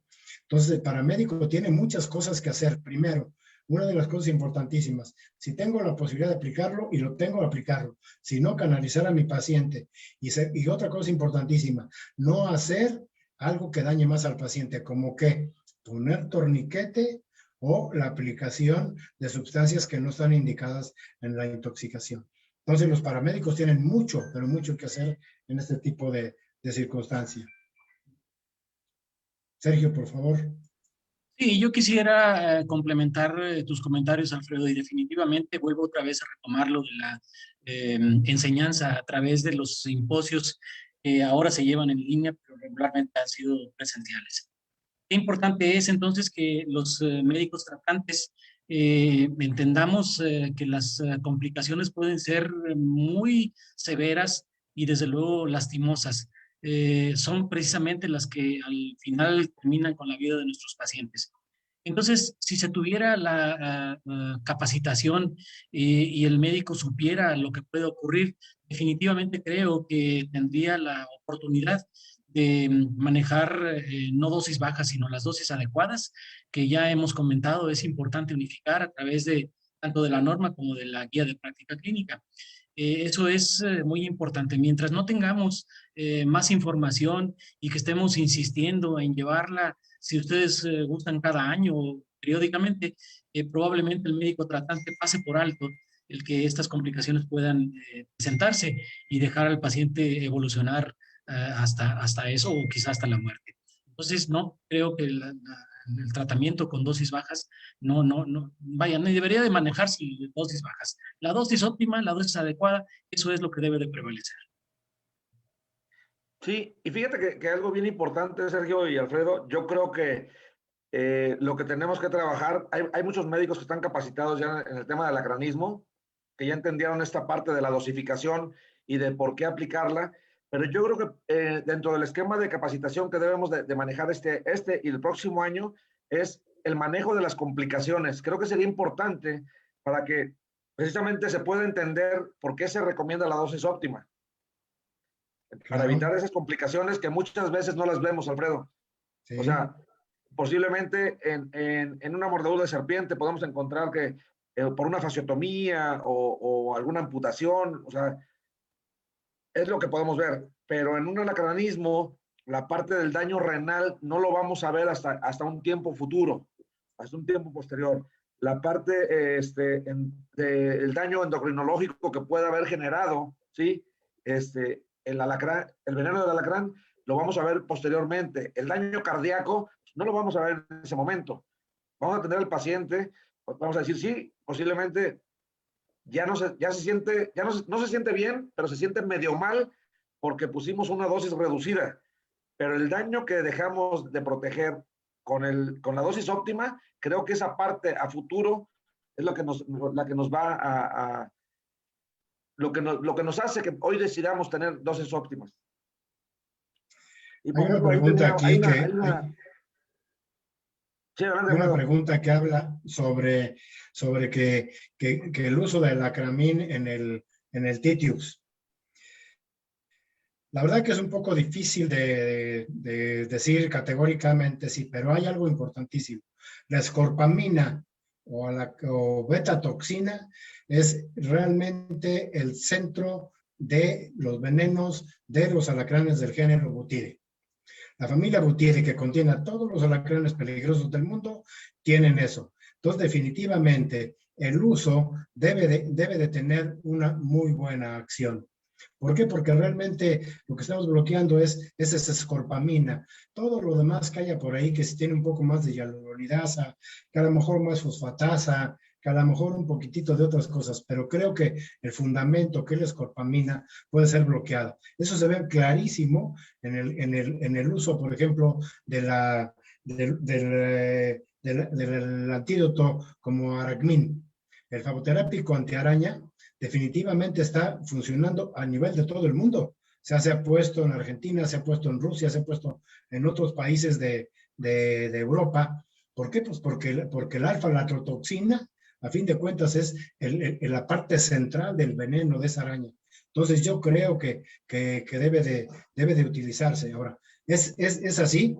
Pues mira, yo creo que aquí, como sucede en muchos tratamientos, tendría que ser un tratamiento como se ha manejado por muchos años en otras enfermedades, como tratamientos de prueba. O sea, ¿qué puede ser lo peor si yo le aplico a mi paciente una alacramina en el caso de una intoxicación por Titius? Lo peor que le puede pasar es que se cure.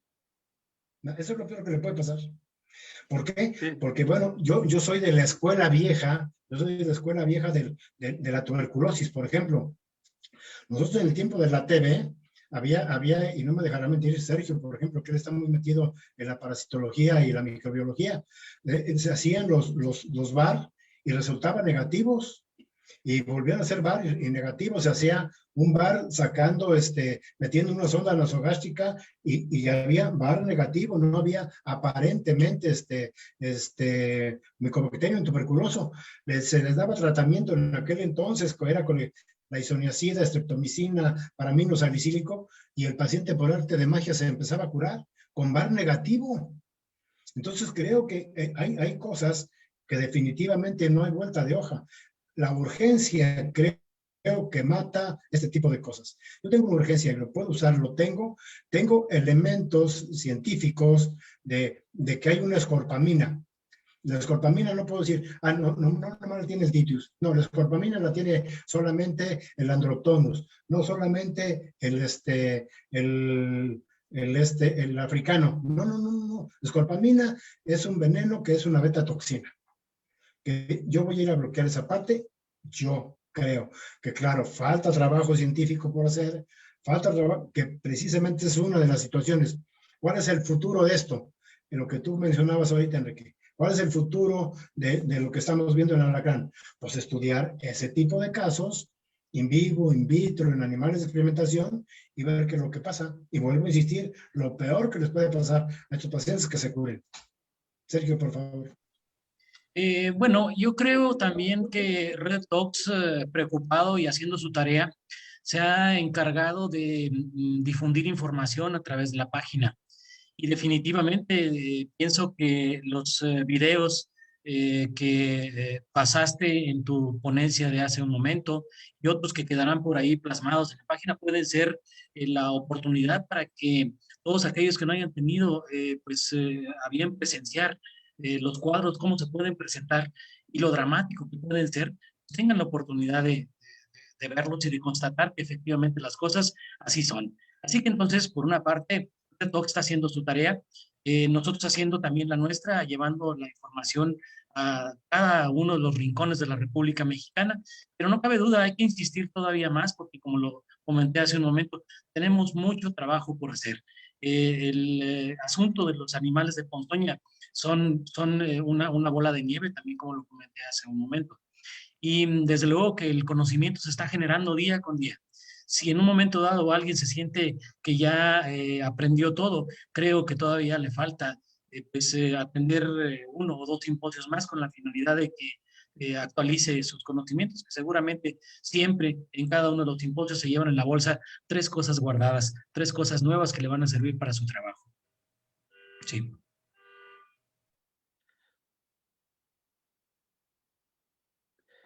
Así es. Por ahí veo que hay mucho interés al respecto.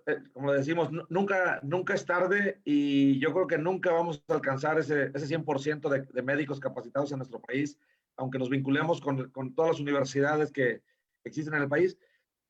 Y a las personas que quieran capacitación, les agradecería que nos pusieran su correo electrónico para comunicarnos con ustedes y mandarles el calendario de eventos que tenemos en el mes de abril y que puedan acompañarnos en este tipo de eventos que tenemos de capacitación. Algunos quieren alacranismo, otros quieren ofidismo y pudieran ustedes decidir a qué eventos subirse. Y las personas que quieren participar en las redes estatales, les agradecería que nos pongan su correo y el estado donde radican para poderlos vincular con los organizadores de las redes estatales. Pero bien, yo creo que es importante poder entender esta situación de la aplicación de la norma. Creo que nos ha rebasado esta situación, pero creo que es importante hacer un alto en el camino y retomar cómo está la norma. Es útil, tenemos que actualizarla, tenemos que mejorarla, tenemos que incluir algunas cuestiones, pero yo creo que es útil empezar a trabajar con los médicos pasantes del servicio social, que son los que se enfrentan de manera frente a frente con el alacranismo de primera mano, y que los responsables estatales de cada uno de esos estados que tienen una alta incidencia nos ayuden a coadyuvar la capacitación y poder definir que se tiene que enterar el médico de que existe una norma oficial mexicana, que hay una obligatoriedad de la aplicación de la norma. Y creo que esto nos hace vivir dentro de un orden importante en el manejo de la clínica en las áreas del sector salud. Creo que es importante hacer la aplicación efectiva de la norma, que yo creo que eso nos ha faltado un poco, porque de repente cuando llegas y le preguntas al médico por qué no aplicó el antiveneno, y te contesta, es que no sabía que venía una zona de alacranes, es que no sabía que había una norma oficial mexicana, y es que no sabía que había un antiveneno.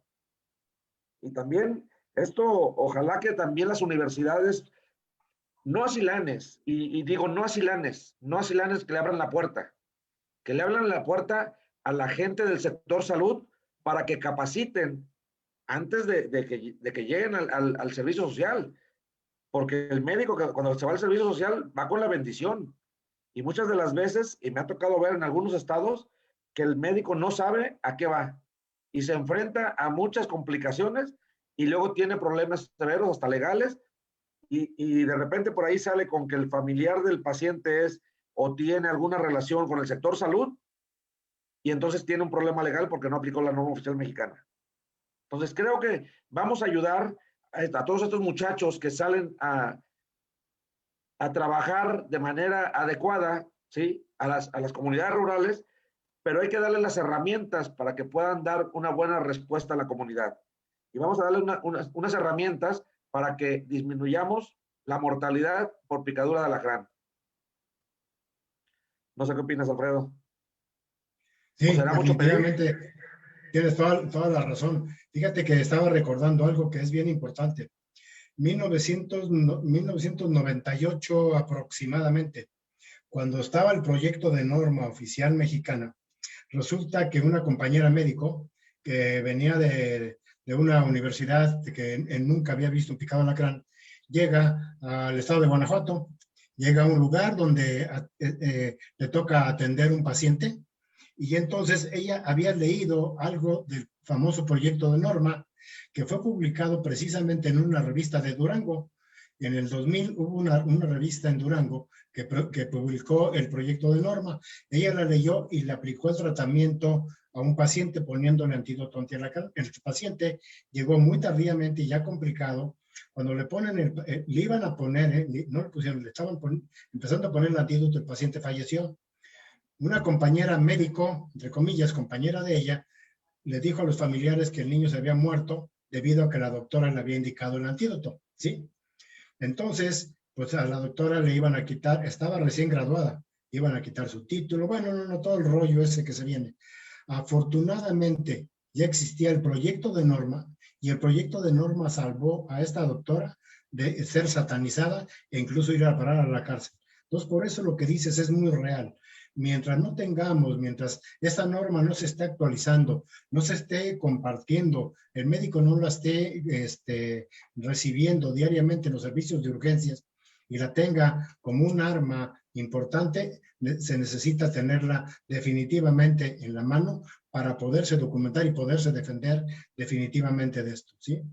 Entonces, creo que veo por aquí mucha gente que dice, yo quiero ser parte de esto, quiero ser, pues están tan lejos como darnos sus correos y RedTox se encargará de estar con ustedes al pendiente, mandarles las posibilidades de capacitaciones, como está poniéndolo por ahí, dice, va a haber una próxima en Querétaro, a la cual se pueden sumar, y va a haber otras mañana y otras sobre serpientes con el doctor García Willis, así. Ustedes pueden ingresar a esto para irnos documentando y aprendiendo cada vez más, ustedes de nosotros y nosotros de ustedes. Yo creo que esta pandemia lo que nos hizo, nos alejó de las relaciones personales, pero nos acercó en la tecnología, y lo que ha hecho es mejorar, yo lo he dicho, sin duda, obviamente, cuando queremos aprender, mejoramos y mejoramos esta parte de comunicación con mucha gente. Y hoy tenemos miles de amigos que no conocemos, los conocemos por un correo electrónico y que estamos en la virtualidad. Pero bueno, es parte de lo que nos va a tocar vivir y es parte del futuro. Espero que podamos regresar de alguna manera a los simposios presenciales, pero el día de hoy tenemos un incremento en las capacitaciones, nos ha permitido vincularnos con muchas universidades para poder mejorar y subir el número de médicos capacitados. Creo que nos falta mucho trabajo, creo que nos falta vincularnos con más universidades, creo que nos falta la participación de mucha más gente y bueno, hacer la invitación a que en 2021 y 2022 logremos poder hacer una evaluación al final del 2022 y decir, ¿saben qué? En 2 años lo logramos. Ese es el objetivo. Y creo que los que más nos van a apoyar serán los familiares de aquellos pacientes que se logren salvar, ¿no? Creo que esa parte es importante y yo creo que tenemos que trabajar en conjunto y dejarnos de que si lo hago o lo hizo o me dijo, creo que eso ya no es importante. Creo que tenemos un objetivo definido para los que estamos involucrados en las intoxicaciones por animales venenosos y invitar a toda la gente a que participe en Red Talks. Y ahí decían, creo que hay un estudio nada más de lo que estaban hablando de las dosis óptimas y esto. Bueno, Red Talks, precisamente su correo va a permitir que se les pueda enviar en el mailing mensual un artículo de importancia seleccionado por expertos, ¿sí?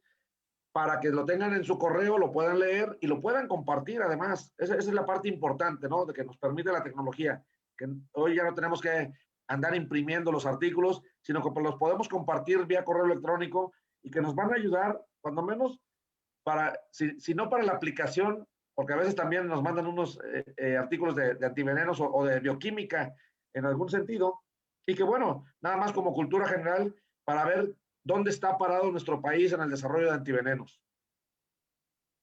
Muy cierto, yo creo que ahorita se me ocurre decir algo. Red Talks es the box. O sea, como dirían los argentinos. Es de ustedes. Sí. Sí, no, y invitar a la gente también, creo que vemos en los chats la experiencia que tienen muchos de los médicos que nos acompañan en este tipo de pláticas y poderlos invitar, ¿no? A documentar toda la experiencia que tienen, y lo hablábamos con algunos de los compañeros de Red Talks hace algunos días, cómo podemos hacer, cómo le podemos dar seguimiento para escribir la experiencia mexicana en la intoxicación por animales venenosos.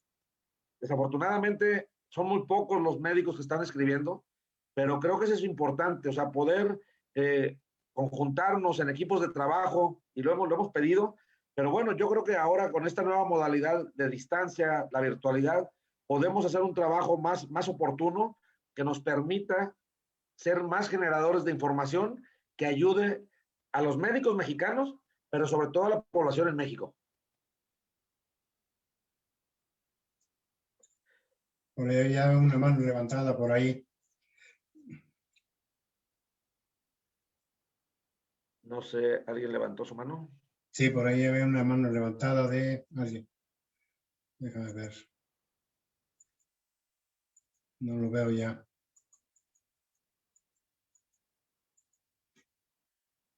Ok. Alejandro. Es más, por aquí está el doctor Jorge Paniagua Solís. No sé si le gustaría incorporarse. Él es un asesor senior del laboratorio Silanes que vive en Singapur.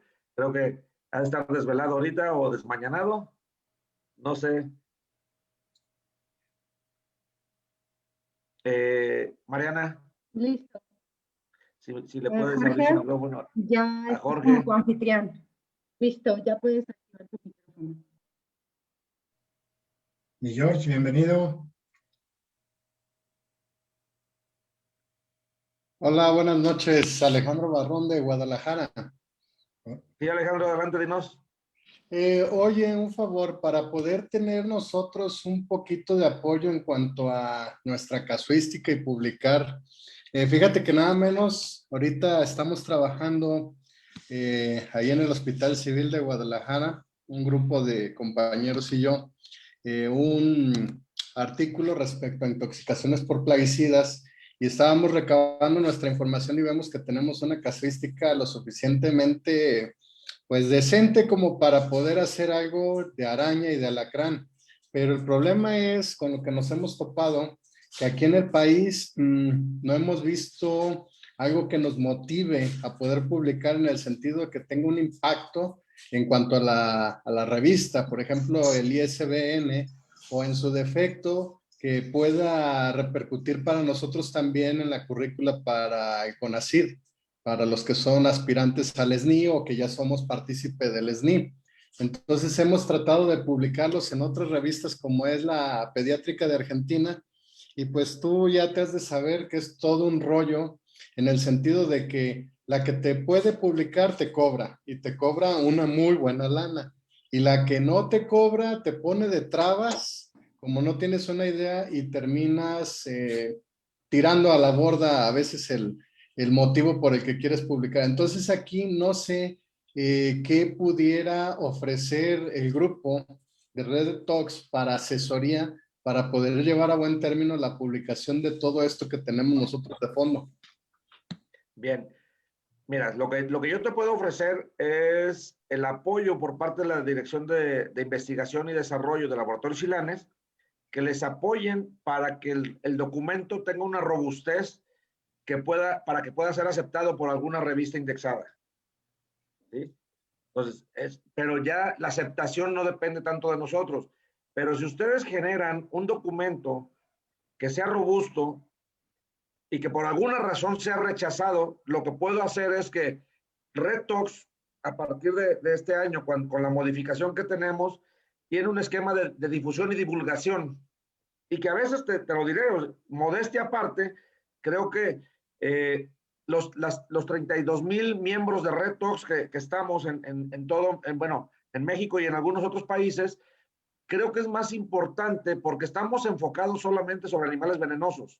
Creo que puede tener un impacto mayor y a algún médico que, bueno, pues soy traumatólogo y no me interesa qué pasa con las mordeduras o picaduras en Jalisco, ¿no? Entonces, pero yo creo que lo que sí te puedo ofrecer es, por el grupo de Red Talks, hablando a nombre de todos mis compañeros, es un esquema de difusión de tu artículo, pero por la parte comercial, ver de qué manera te pueden asesorar para que tu documento sea robusto y que tenga mayor posibilidad de ser aceptado en revistas indexadas, pero que no sea como eso. O sea, yo creo que con esta parte del cobro de los artículos científicos, no puedes jugarle al mercenario. Y disculpen la palabra, y a lo mejor, no sé si hay alguien aquí de alguna de esas revistas, pero yo creo que alguien en algún momento decía que el robo de la cultura no era punible, pero la publicación y la divulgación científica tampoco debe de ser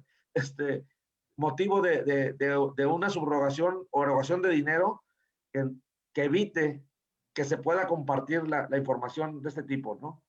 Es lo que yo te puedo ofrecer, Alejandro. Y también que se ponga en contacto contigo el doctor Oscar Barreto, que es el asesor Silanes en el estado de Jalisco, para darle seguimiento y ver qué podemos hacer. Creo que hay información interesante y bueno, darle seguimiento a la inquietud que ustedes tienen contigo y con tu grupo.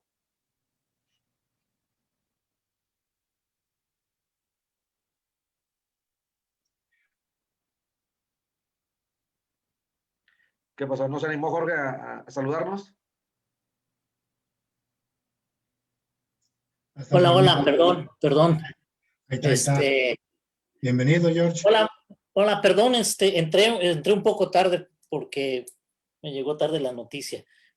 Entonces, una disculpa por haber entrado un poco tarde, pero bueno, ya sé que tengo que poner atención y puedo pedir que me incluyan en el, ¿cómo se llama? En el calendario de los eventos. Hola a todo el mundo. ¿Qué tal? Entonces, Buenas noches. Para estar más pendiente y sobre todo porque ahora... ¿Qué hora son allá, George? Aquí son casi 20 para las 11 de la mañana del día siguiente. Ah, Bien, bien. No, Entonces, pues, ahora me queda un poquito más, digo, también esta semana todavía está uno acostumbrándose al cambio de horario, porque aquí no se hace cambio de horario, entonces evidentemente las referencias son otras, pero bueno, para lo que alcancé a escuchar y evidentemente el número de personas que están participando en este evento digital, digamos, pues felicidades, tiene un alcance muy interesante, muy bueno y qué bueno que se continúe con la difusión de todo esto. Nunca vamos a acabar de capacitar a nuestra gente, tanto en México como en el extranjero, para lograr la difusión del uso de antivenenos como terapia de primera línea, ¿no? En las picaduras y mordeduras por animales ponzoñosos. Entonces, pues bueno, muchas felicidades. Estaré pendiente de los siguientes. Si me permites, abusar de tus conocimientos. Recuerdo, o sea, obviamente, creo que tú eres parte también fundamental de aquellos inicios que se daban con Don Juan y con Alfredo, con Ángel y con Maraboto. Pero yo sí te haría una pregunta específicamente. ¿Cómo ves tú a México en el futuro de los antivenenos a nivel mundial? Yo creo que México es innegablemente un líder en el tratamiento de las picaduras y mordeduras por animales ponzoñosos utilizando antivenenos, ¿no? Eso es algo que hemos corroborado, lo hemos visto en varios eventos internacionales en donde hemos participado. La existencia de una norma oficial mexicana en el caso de alacranismo es inclusive algo que impacta, pues, es decir, que el mismo gobierno ya haya puesto el antiveneno como el tratamiento de primera línea. Entonces, yo sigo viendo a México como un líder tanto en la difusión del tratamiento, del uso de los antivenenos, para ser específicos, inclusive en regiones, y que estamos tratando de trabajarlo también en regiones como el caso de Asia, que aunque no lo crean, ni siquiera existe vamos a llamar un programa nacional, ¿sí? O sea, aquí lo que siempre estamos poniendo de ejemplo es precisamente esas actividades vamos a decir, de capacitación y de difusión del uso de antivenenos que hicimos, auténticamente hicimos en los años 90 en México, ¿no?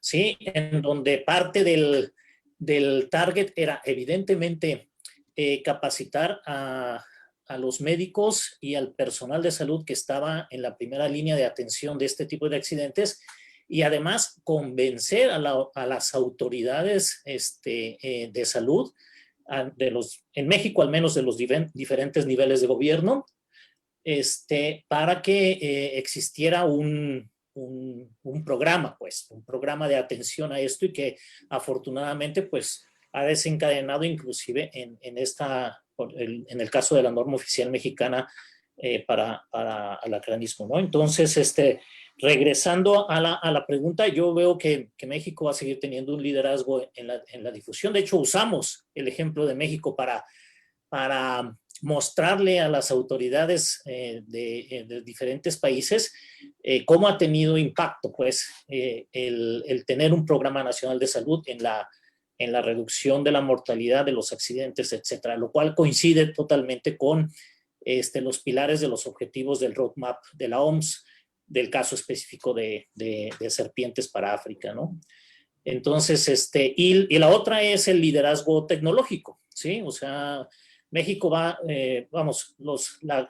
la generación y el desarrollo de los antivenenos tecnológicamente se siguen mejorando día con día, ¿sí? Es decir, hay nuevas tecnologías, hay nuevas estrategias, sobre todo en el caso de serpientes y en el caso de los elápidos principalmente. Estamos trabajando muy fuerte en tener productos con mucha mayor potencia, digamos, que puedan resolver los síndromes clínicos de una manera mucho más efectiva. Y eso viene, vamos a decir, no es nada más una cuestión de ponerle más potencia al vial, sino hay que generar los anticuerpos específicos contra esas toxinas en una cantidad suficiente en el plasma de los caballos, ¿no? Entonces, tecnológicamente también México continúa, es un trabajo que se hace todos los días, prácticamente todos los días discutimos algo nuevo y se trata de implementar dentro de los programas primero de investigación y desarrollo y evidentemente después en la producción en línea, ¿no? Entonces, estoy convencido de que México seguirá siendo un líder en esto en los siguientes años, ¿eh? No veo, sobre todo hablando evidentemente de los antivenenos policlonales, ¿no?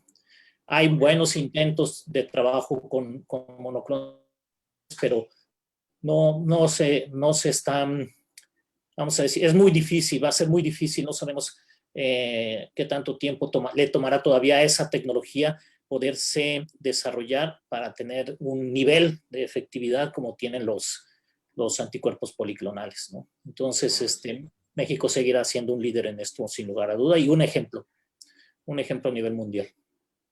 Oye, Jorge, y hablando de este liderazgo, ¿tú conoces o sabes de algún país que tenga algún sistema de salud o algún programa donde se establezcan así normas oficiales o algo así, o algún documento similar? La mayoría de los, vamos a decir, la mayoría de los países que ya han implementado algún programa, lo que tienen son las guías de tratamiento. Ajá, okay. ¿Sí? Entonces, esa es vamos a llamarle que ese es un paso intermedio entre los expertos que están tratando a los pacientes accidentados y el Ministerio de Salud, ¿no? O sea, es decir, es un grupo de expertos que genera unas guías de tratamiento que luego son validadas o adoptadas por el gobierno, ¿sí? Entonces, si hay países que, vamos a decir, tienen esta cuestión similar, ¿no? O sea, no llega a ser una norma oficial o una vamos a decir, no llega a ser algo oficial, pero algunos sí avalan o recomiendan las guías de tratamiento y de esa manera es como se estimula el uso de los antivenenos. Ok, entonces consideras que México todavía va un pasito adelante con la guía de tratamiento del CENETEC y además la norma oficial mexicana. Claro, sí, exacto, porque es un poco también esto de lo que comentaba Alfredo hace rato, ¿no? La existencia de una norma oficial también te da un marco jurídico, ¿no? De atención, ¿no? Sí, entonces, porque pues como cualquier producto, pues no estamos exentos de reacciones secundarias y sobre todo de muchas veces, vamos a decir, una mala interpretación de lo que está sucediendo, ¿no? Entonces, la tendencia obviamente es que se llegue hasta eso, ¿no? Pero ya la existencia de unas guías de tratamiento ayudan mucho. Y eso es lo que yo he visto más, vamos a decir, alrededor del mundo, ¿no? Sí, salvo algunas excepciones que tienen una cosa similar. El caso, por ejemplo, de Australia, que tiene muchas particularidades, empezando con las especies, etcétera, sobre todo hablando de serpientes en este caso, vamos a decir, son de los que están más avanzados en llegar hasta vamos a decir, este tipo de norma oficial. Pero bueno, es muy particular el caso, ¿no? Pero hay países... No, compadre. Oye, una disculpa, compadre. Estoy en una conferencia en línea y precisamente ya me estaban dando la entrada a mi participación. A ver, ¿qué me ibas a decir, compadre? Perdón. Se metió una... Ok, entonces, bueno, digo, hay algunas excepciones. Sabemos que Australia se maneja de una manera muy particular, muy bien, ¿no? Pero sus productos son para sus serpientes, para su zona, o sea, ellos están bastante avanzados en ese sentido, aunque tecnológicamente se han quedado un poco más atrás, ¿no? Entonces, pero bueno, México es un muy buen ejemplo y es un ejemplo que funciona muy bien para para mostrar inclusive el impacto que ha tenido el uso de los antivenenos, ¿no? Porque eso es luego lo que no se... Es difícil que lo perciban tanto las autoridades, ¿no? Como los desarrolladores locales, ¿sí?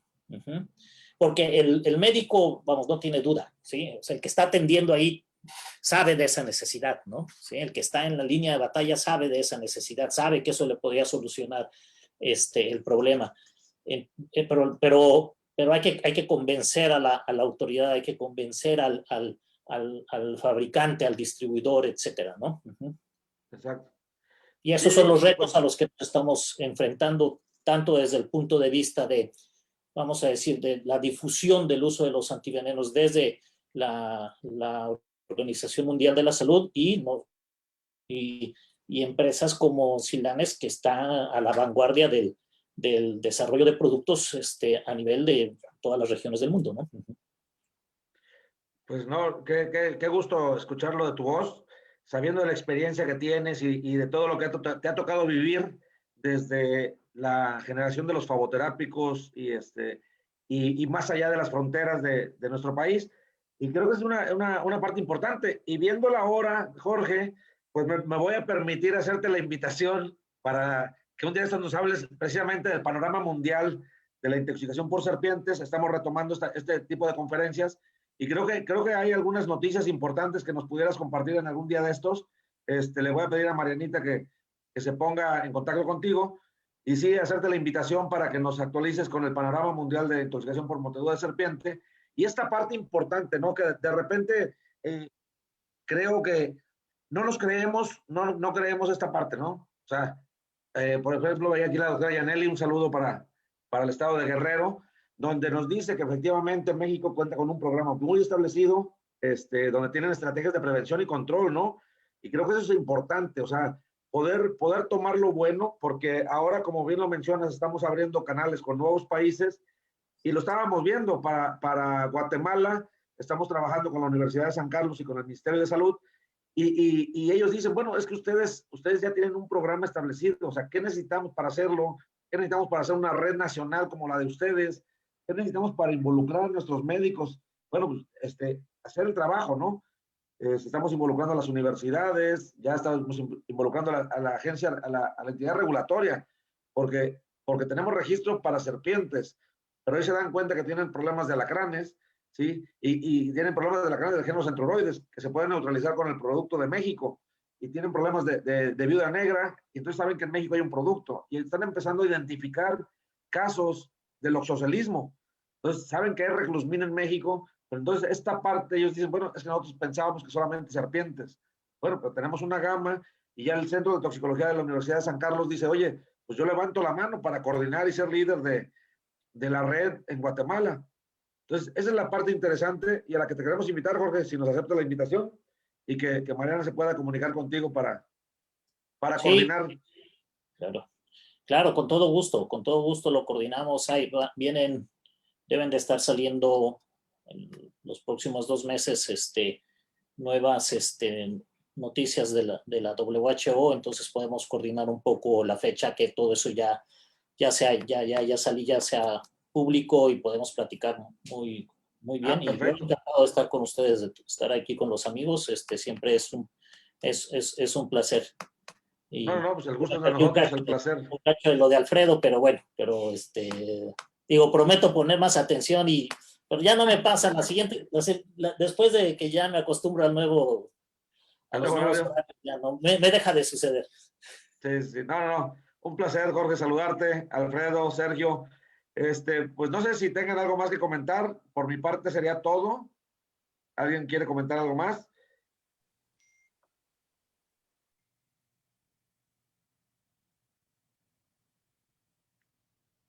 Si no, despedir la sesión. Creo que... Alfredo.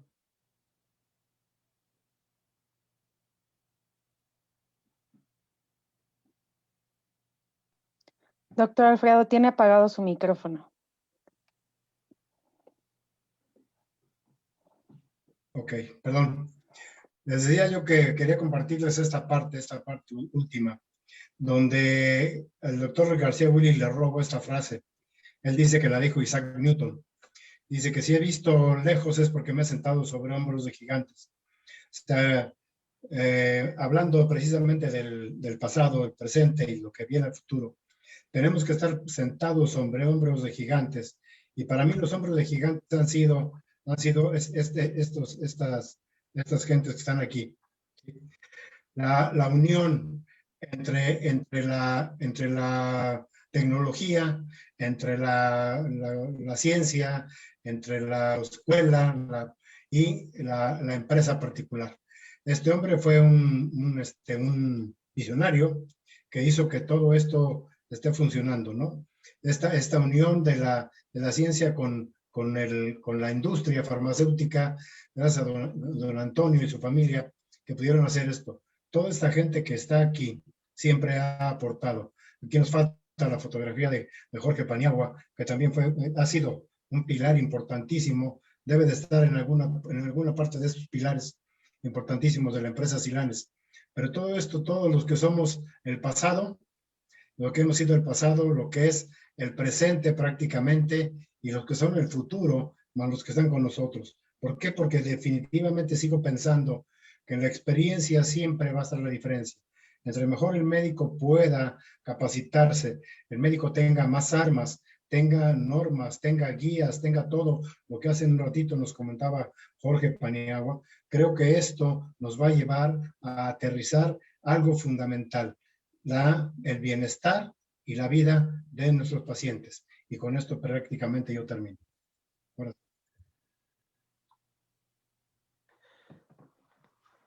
No, pues muchas gracias, Alfredo, por recordarnos. Y sí, te falta una foto de Jorge, y Jorge ya debe de estar ahí en el Salón de la Fama de esa diapositiva. Definitiva. Por ahí tenemos varias, y sobre todo en el Panteón Taurino. Esa la quiero para ponerla. Hay que tener cuidado con qué foto escogen, ¿eh? Sí. Bueno, señores, pues un placer haber compartido con ustedes esta charla. Gracias, Alfredo. Gracias, Sergio. Perdón, entré un poquito tarde, pero... Un abrazo. Gracias, buenas noches, hasta luego. Ya varios quieren cenar. Entonces, un placer saludarlos a todos. Un abrazo. Nos vemos pronto. Por ahí está, los invito a que revisen el calendario de pláticas en Facebook de Arnold Red Talks. Y estamos a la orden. Muchas gracias, buenas noches. Gracias a ustedes, buenas noches. Que descansen. Hasta luego. A la distancia y muy a la distancia con Jorge. Luego. Gusto, hasta luego. Muchas gracias. A nombre del Laboratorio Silanes y Red Talks agradecemos al doctor Alfredo Luis Chavezaro y al biólogo Enrique Sandoval Orozco por su valiosa participación en esta interesante conferencia. Hacemos extensivo este agradecimiento a todos los asistentes a esta sesión y los invitamos a participar con nosotros en nuestra próxima conferencia magistral con otro interesante tema. Estén pendientes en nuestras redes sociales. Por último, no menos importante, reiteramos nuestra gratitud a todos ustedes médicos y personal de la salud que continúan incansablemente combatiendo al COVID-19. Muchas gracias.